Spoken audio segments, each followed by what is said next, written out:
Hey everybody, happy Monday. Hope you guys are doing good today.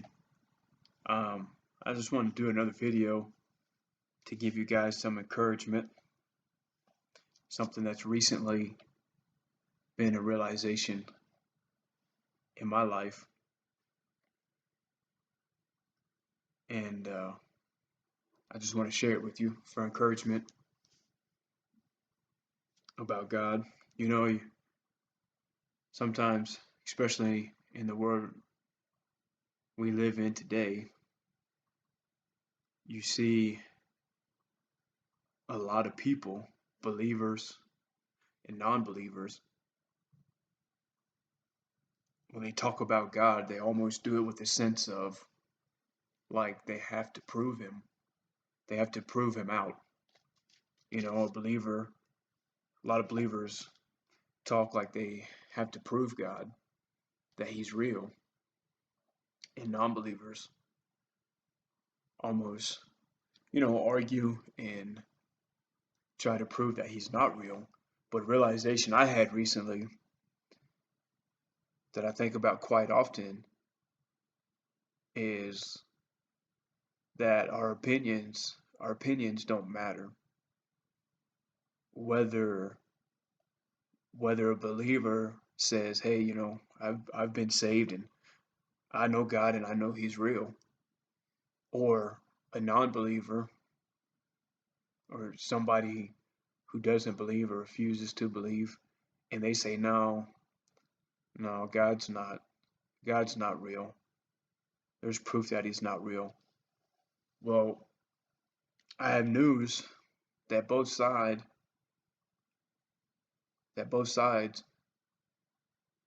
in a way are just opinions, because whether you believe him or whether you don't, your opinion doesn't validate him.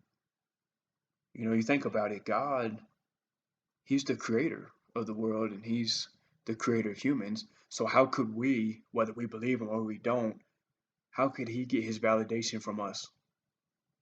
We can't validate God.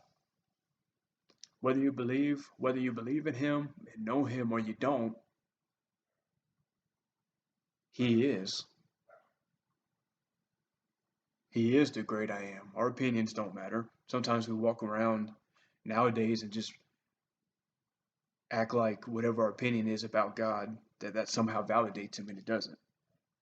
He is, whether you believe him or whether you don't. He doesn't need us to prove him out, to prove to people that he exists. And it doesn't matter if somebody says, "Hey, no, I'm not into all that. God's not real. You know, the Bible's not real. This and that." Well, none of it doesn't matter. It's good that if it's good that you believe him and you've been saved, but even then, you can't validate God. He was before you. He was before creation, and he was before humans, and he'll be long after. And I opened my Bible to John chapter 8, and I feel like Jesus made a bold statement that confirms this. And I just thought I'd share it with you. In chapter 8, he had an interesting conversation with the Jews, and he was revealing his nature and that he was the Messiah, and he was revealing a little bit about the nature of the Father, because they knew God, but they didn't really know him on the level as being a father, as being intimate. And in one of those parts of the conversation, Jesus said, "I speak what I've seen in the presence of the Father." And then the Jews say, "Well, our father is Abraham." And then a little bit later, then they change and say, "We have one Father, which is God." And Jesus said, if God were your father, you would love me, because I came from God and I'm here. So he was hinting, and he was revealing himself to the Jews in the nature of the Father, and they thought they just couldn't understand it. and they thought he was crazy. And later on in the passage, they accused him of having a demon. But towards the end of this conversation, he said something very bold. And in verse 58, John chapter 8, verse 58, Jesus said to them, "Truly I tell you, before Abraham was, I am." Now, in this context, before he made that statement,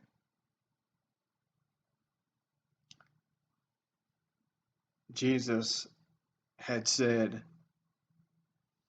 told the Jews that your father, your so-called father Abraham, rejoiced to see my day. He saw it and was glad. And then the Jews replied, "Well, you're standing right here in front of us and you're in your 30s. You're not even 50 yet.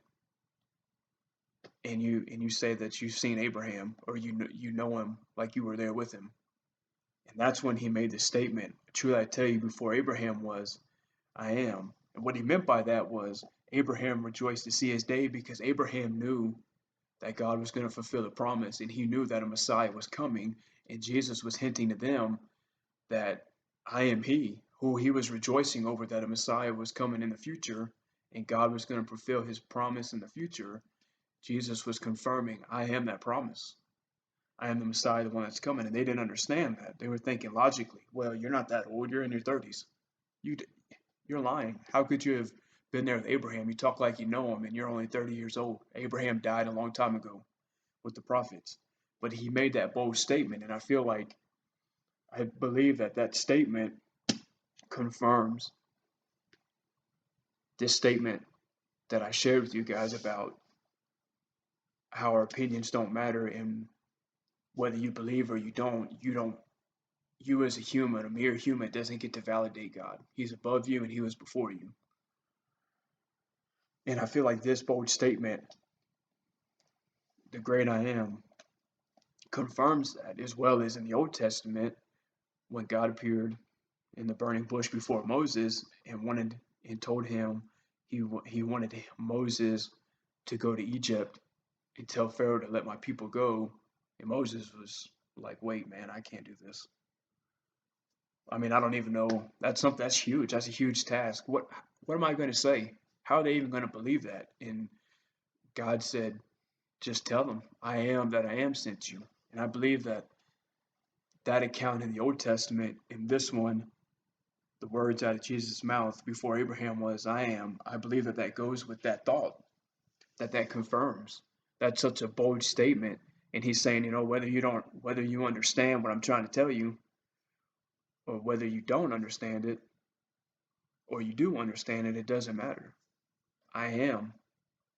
You know, Hebrews 13:8 says, God was the same. He is the same yesterday, today, and forever.